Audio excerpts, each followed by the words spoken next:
Turabaramukije mwese, tunawasalimu nyote bakunzi b'ikiganiro, ndugu wapendwa wa mazungumzo. Haracariho ivyizigiro, ngali matumaini. Amahoro y'Imana nabane namwe. Amani ya Mungu iwe pamoja nasi. Turakomeje icigwa, tunaendelea na mafundisho yetu. Ivuga ngo ibintu 9 inasema vitu 9 bituma umuntu inafanya mtu yiyahura, ajimaliza uhai wake. Twasomye Matayo, tulisoma Matayo ibice 27, sura ya 27 umurongo wa 5, kwa mstari wake wa 5, aho Yuda yiyahuye, mahali ambapo Yuda amejiua bitewe n'ivyo yarahigiye gukora, kutokana na yale mambo ambayo alimaliza kuyafanya. Yarahigiye kugurisha Yesu, alikuwa anamaliza kumsaliti Yesu, kumuuzisha Yesu. Biza kurangira yiyahuye, ikatokea pa kiwango chenye anajimaliza uhai wake. Inshuti yawe, usiwahi kusaliti ndugu yako au rafiki yako kubera amafaranga, kwa sababu ya pesa. Amafaranga arahera, pesa inaisha. Ntuzahemukire umuntu, usimsaliti mtu kubera amazu, kwa sababu ya manyumba. No musabantu siku hizi watu bubakana n'abantu badakunda, yani wanajenga unyumba na watu ambao hawapendi, bakubakana n'abantu bafise ibintu bakunda, yani wanaingia katika unyumba wao kwa sababu ya vile vitu ambavyo watu wako navyo, kandi ivyo bikarangira, na hivyo vinatokea benshi bisha abagabo babo, wengi wanaua waume zao, abandi bakica abagore babo, wengine wanaua wake zao, kubera ntibabakunda, kwa sababu hakukona wapenda, ahubwo bakunda ibintu bafise, lakini walipenda vitu ambavyo walikuwa kunavyo. Ariko ibintu birahera, lakini vitu vinaisha. Ntuzahemukire umuntu kubera ibintu, usimsaliti mtu kwa sababu ya ibintu. Tuzapfa tubisige, vitu tutakufa na tuviache. Biblia ivuga ngo vyokumarira iki? Maandiko inasema itakufaidikia nini? Kunguka ibintu vyo mwisi vyose, yani kufaidika vitu ya dunia yote, ariko uhomba ubuzima buhoraho, lakini ukose maisha yaliyokuwa na milele. Ubuzima buhoraho, maisha ya milele, burafise agaciro gakomeye, yako na thamani kubwa sana, gusumba ibintu vya hano mwisi, kuzidia vitu vya hapa duniani. Rero teme yacu, sasa kichwa chetu cha neno yavuga ngo ibintu 9 kinasema vitu 9 bituma umuntu inafanya mtu yiyahura, anajiua. Tumaze kuvuga 5, tulisema vitu 5 mu gice ca mbere, kwa parti ya kwanza twavuze ibintu 5, tulisema vitu 5, dusigaje ibintu 4, tunabakia na vitu 4. Ndio shaka kuvuga muri kino gice ca kabiri, ndio tunataka tuseme katika hii parti ya pili.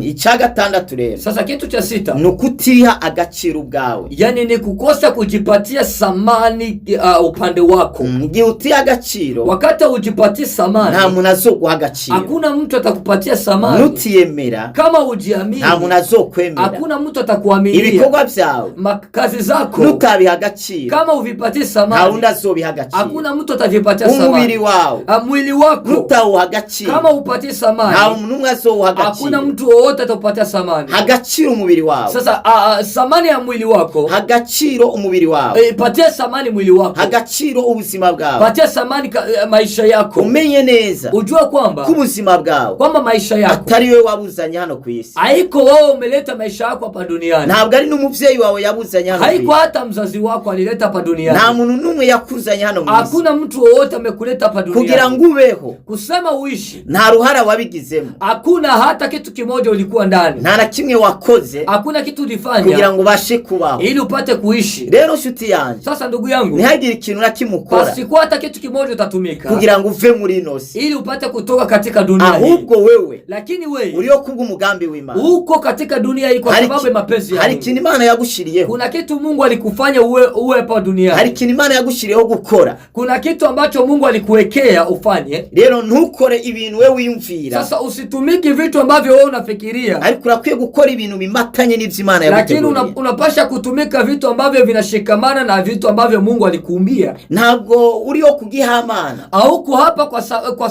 kwa sababu tu ya Mungu, uri hano kubera Imana, lakini uko hapa kwa sababu Mungu anataka uwepo. Ni Imana ishaka kubaho, ni Mungu anataka kama uwepo. Rero urakwiye kwiha agaciro, sasa inabidi ujipatie samani, agaciro umubiri wako, unapatia samani na mwili wako, niwiyambura ubuzima, usijivui uhai, kubera abantu biyahura, kwa sababu watu ambao wanajiua n'abantu batiha agaciro, ni watu ambao wajipatie samani, bataza agaciro kao, hawajui samani yao. uri umuntu w'agaciro, uko mtu wa samani, uri umuntu w'agaciro, uko mtu wa samani. Niwe watumye Yesu ava mu ijuru, ni wewe umefanya Yesu Kristo toke mbinguni, niwe watumye yiyambura ubwiza n'icyubahiro, ni wewe umefanya ambaye Yesu amejivua uzuri wake na heshima yake, aza hano mu isi, akakuja hapa duniani kugira ngo apfire ubuzima bwawe, ili apate kukufia maisha yako. Abamarayika b'Imana, malaika wa Mungu, na abakozi bawe, ni watumishi wako, baragukorera, wanakutumikia, nubwo utababona, hata kama hawaoni, ariko baragukorera, lakini wanakutumikia. Amaso y'Imana, macho ya Mungu ari kuri wewe wewe, yako juu yako, nubwo utayibona hata wewe. kama uoni. Rero ntiwiyahure, Sasa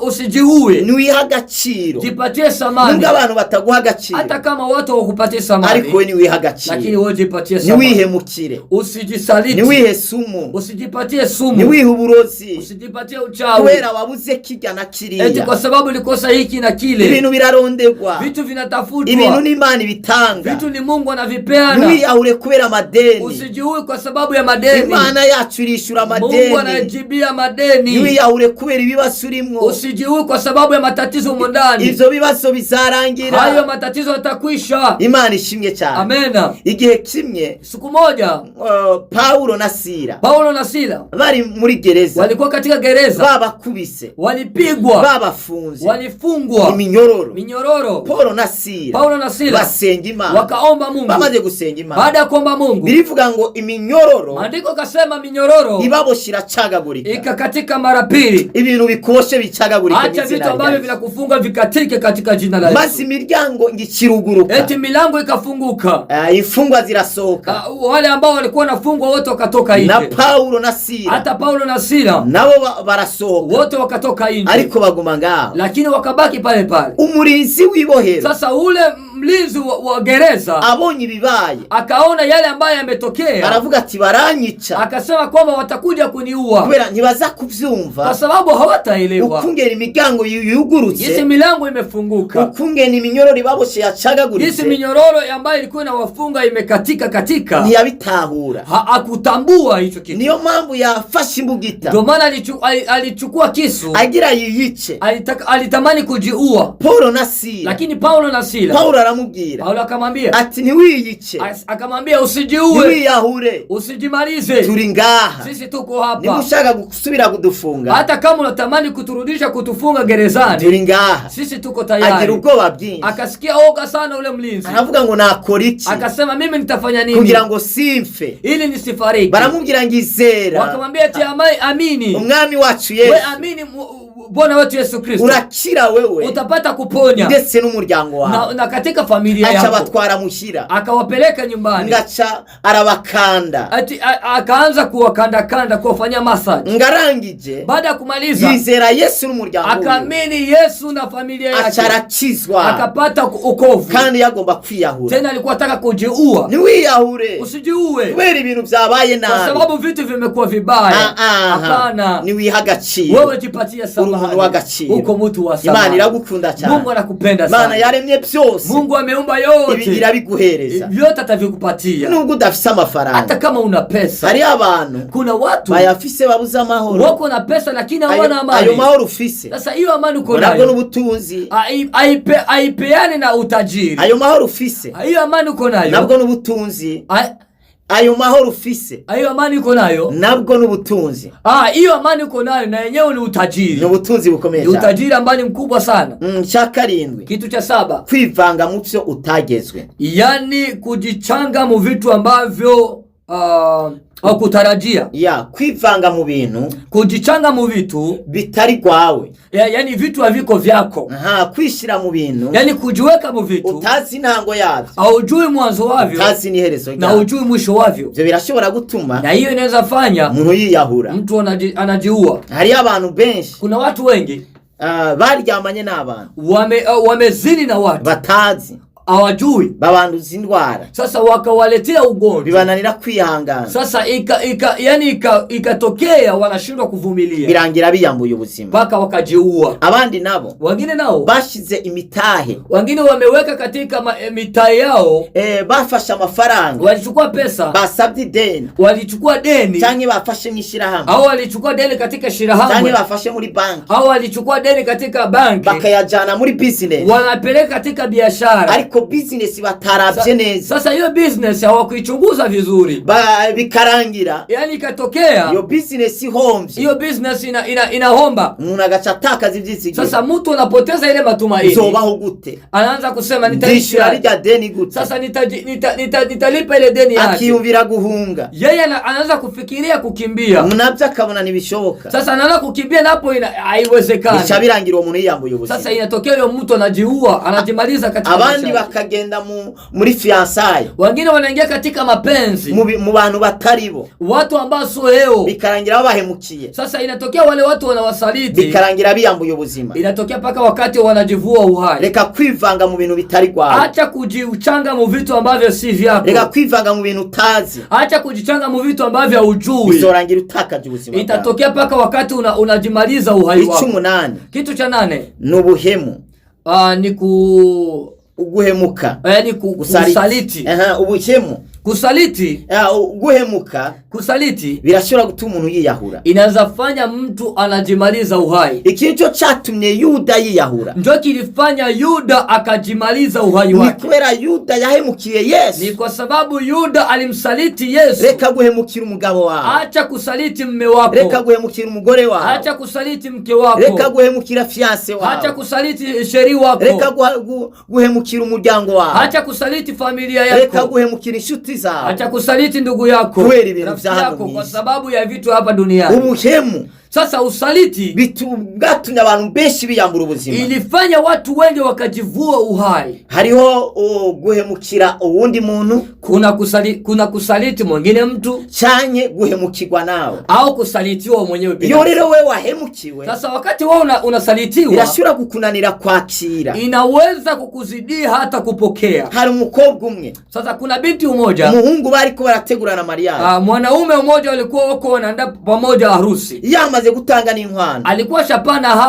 hata mali kwao, ariko birangira mariage yiyagaritse. Sasa ikatokea paka mariage ikashimama, umukobwa ariheba ashaka kwiyahura. Sasa mwanamke binti huyo akasikia anajiachilia kabisa, akataka kujiua. Sinzi ukuntu yumvise kino kiganiro haracyari ivyizigiro. Sasa sijui gisi alisikia hii habari kungali matumaini. Umuntu yamurungikiye audio, mtu ambaye alikuwa alimtumania audio arayumviriza, akaisikia, acha arandondera, akanitafuta, ambwira ngo ndamusengere, akanambia ati nimuombe, ashaka kwatura, eti anatamani kukiri. Hanyuma naheza, baada ya kumaliza yiyahura aje mwijuru, aenda ajiue ili aende mbinguni. Ndamubwira ati wiyahuye ntiwoja mwijuru. Sasa mimi nikamwambia ukijiua hutaenda mbinguni, wewe ubwo buzima si ubwiwawe, kwa sababu hayo maisha haiko yako, kugira ngo ubugeze uko ubishaka, ili uyapeleke kama gisi unataka wewe. Ubuzima n'ubw'Imana, lakini hayo maisha ni ya Mungu. Impamvu mariage yawe yapfuye, kwa sababu harusi yako imeharibika. Nujya muhungu nawe ntabyazi, na ule mwanaume hata na yeye hajui, nazi ngene nawe nyene yabivuye, na yeye hajui gisi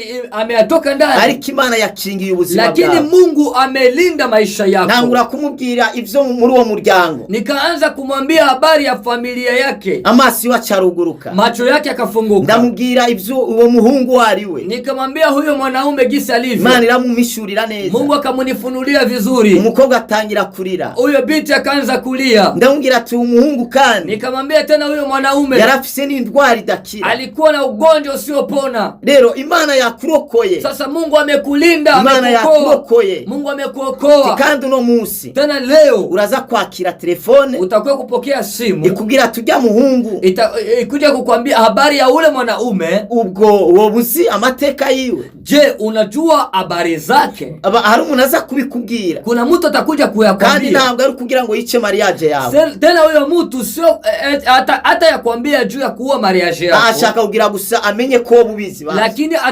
atakwambia ili upate kujua kwamba Imana ifise undi muntu yaguteguriye. Sasa Mungu iko na ungene mtu ambaye amekuandalia, kandi uwo muntu bari barakundanye, na huyo mtu alikuwa alipendanaga, acagenda hanze, huyo mtu akaendaga nje, kahera imyaka 3, ikapiga miaka 3, amwe wese atazi ivyarimo, kila mtu ajui mambo ya ambayo. Ndamubwira ati uwo muntu agiye kugaruka, nikamwambia huyo kijana anaenda kurudia, kandi niwe muzabana, tena yeye ndio mtaishi naye. Hanyuma je ndamusengera birahera, nikamwombea kaisha. Mu masaha yo kumugoroba, baada ya jioni hivyo, acarambwira ati ari umuntu yandondeye, eti kuna mtu mwenye alinitafuta, ambwira amakuru ya wa muhungu, akaanza kunambia habari ya ule mwanaume, ambwira uko ari nuko ameze, akanambia gisi alivyo na gisi anaumbwa. ati naciye nshimira Imana, eti nikamshukuru Mungu. Leo nawe ntiwiyahure, sasa na wewe usijiue. kandi byarangiye wa muntu aje, tena ilitokea na ule mtu akakuja, bacha bakora mariage na wakafanya harusi. yakwiye guhemukirwa. Sasa kusalitiwa birashobora gutuma umuntu yiyahura, inaweza fanya mtu anajimaliza uhai. Imana ishimwe cyane. Amen. Kugirira n'aba bandi, sasa kufanyia vibaya wengine, guhemukirwa, yani kusalitiwa, birashobora gutuma umuntu yiyahura, inaweza fanya mtu anajimaliza uhai. Ikintu cy'icenda, kitu cha 9, kwigumizamo ibintu, yani kujibakizia ndani vitu, kwigumizamo ibintu, kujibakizia ndani vitu, kutagira umuntu uganiriza, yani kukosa mtu ambaye utazungumzia, kutagira umuntu wakamaro mu buzima, yani kukosa mtu wa samani juu ya maisha yako. Ibanga nukwiye kugira ibanga ku buryo wabura umuntu n'umuribwira. Hawezi kuwa na siri akisha ukosa hata mtu mmoja ambao unaweza ambia siri yako. Ni byiza kugira umuntu, ni vizuri kukuwa na mtu w'umwizigirwa ku ruhande, mtu ambaye unatumainia pembeni, ushobora kubwira ivyawe, yule ambaye unaweza ambia habari yako. Hari ibintu bishobora kugugumamwo, kuna vitu vinaweza bakia ndani yako bikarangira na vinatokea ufashe umwanzuro wo kwiyahura, unachukua hatua ya kujimaliza uhai. Kugira ibanga ni byiza. Sasa kukuwa na siri ni vizuri, ariko ni byiza, lakini ni vizuri kugira umuntu uvugana nawe iryo banga, kuwa na mtu ambaye unazungumza naye hiyo siri, akaguha impanuro, anakupatia ushauri, kumbura akagusengera, akisha anakuombea, kumbura akakwereka ingene ibyo bintu na kisa anakuongoza na kisa hiyo mambo utayapitia ndani. Imana ni guheza gire cyane. Mungu akubariki sana.